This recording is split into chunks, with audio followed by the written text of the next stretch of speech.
देखो, मेरे इस बाप की तरफ देखो। मेरे इस बाप ने ना अपनी एक बेटी खोई है। दहेज के लोभियों ने मेरी बहन को जिंदा निगल लिया। मेरे बाप के पास ना दहेज में देने के लिए पैसे नहीं थे, तो मेरी बहन की बारात ना दरवाजे से ही वापस चलेगी और मेरी बहन इस गम को सह नहीं पाई और उसने अपने आप को ही खत्म कर डाला। आखिर कब तक मासूम लड़कियां दहेज की बलि चढ़ती रहेंगी? गुलाबो, मैं तुम्हारे पैर पड़ता हूँ, प्लीज़ हम पे रहम करो, मेरे साथ चलो। तुम दोनों बाप बेटे को सुनाई नहीं देता मैं क्या कह रही हूँ कि जब तुम्हारे पास ये सब देने के लिए जुगाड़ हो जाए ना, तभी यहाँ पर मुझे लेने के लिए आना। अब जाओ यहाँ से।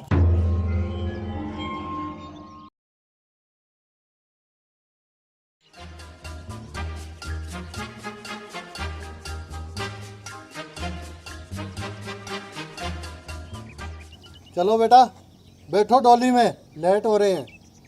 पिताजी, मैं एक ही शर्त पर आपके लड़के के साथ डोली में बैठूंगी, अगर आपको मंजूर हो तो। कैसी शर्त? तुम ये क्या बकवास कर रही हो गुलाबो?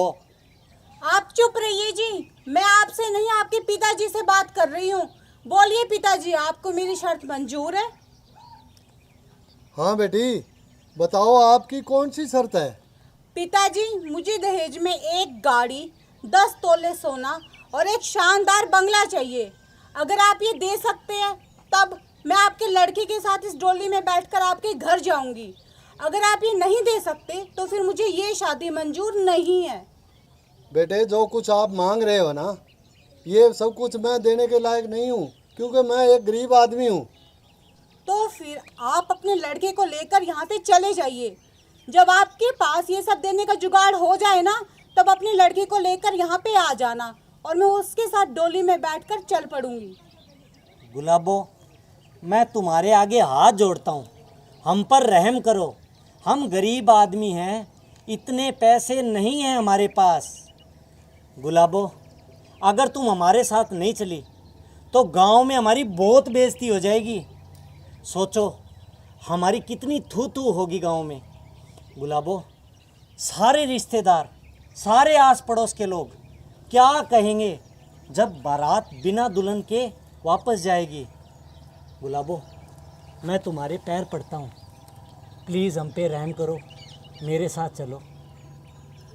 तुम दोनों बाप बेटे को सुनाई नहीं देता मैं क्या कह रही हूँ कि जब तुम्हारे पास ये सब देने के लिए जुगाड़ हो जाए ना, तभी यहाँ पर मुझे लेने के लिए आना।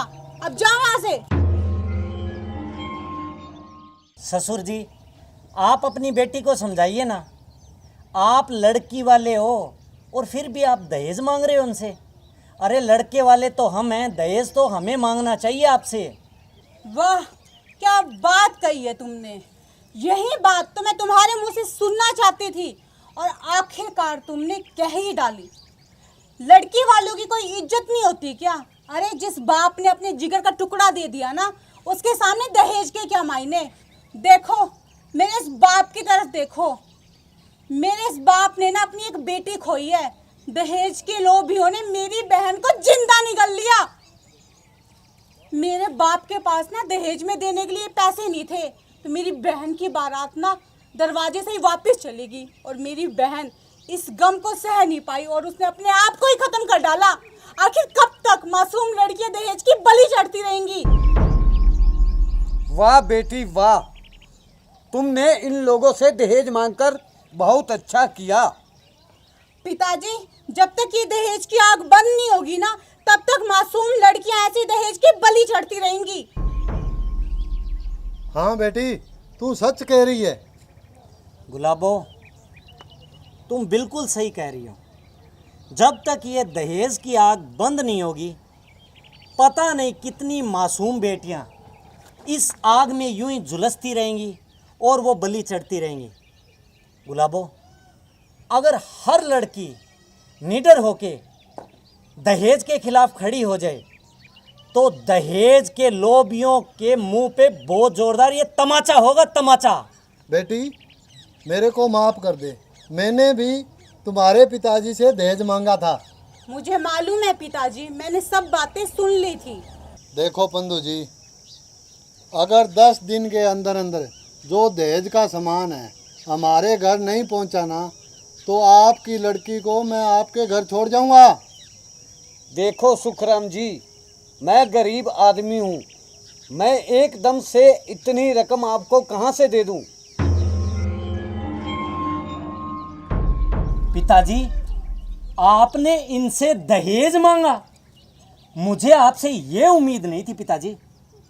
आपने अपने बेटे को दहेज के नाम पे बेचना चाहा। पिताजी, आज से आप ये समझिए कि आपका बेटा आपके लिए मर चुका है। दहेज लेना पाप है, दहेज देना पाप है, दहेज लेना पाप है, दहेज देना पाप है। और अगर आप सबको हमारा वीडियो पसंद आए तो वीडियो को लाइक कीजिएगा, शेयर कीजिएगा, कमेंट कीजिएगा और चैनल को सब्सक्राइब करना बिल्कुल भी मत भूलिएगा।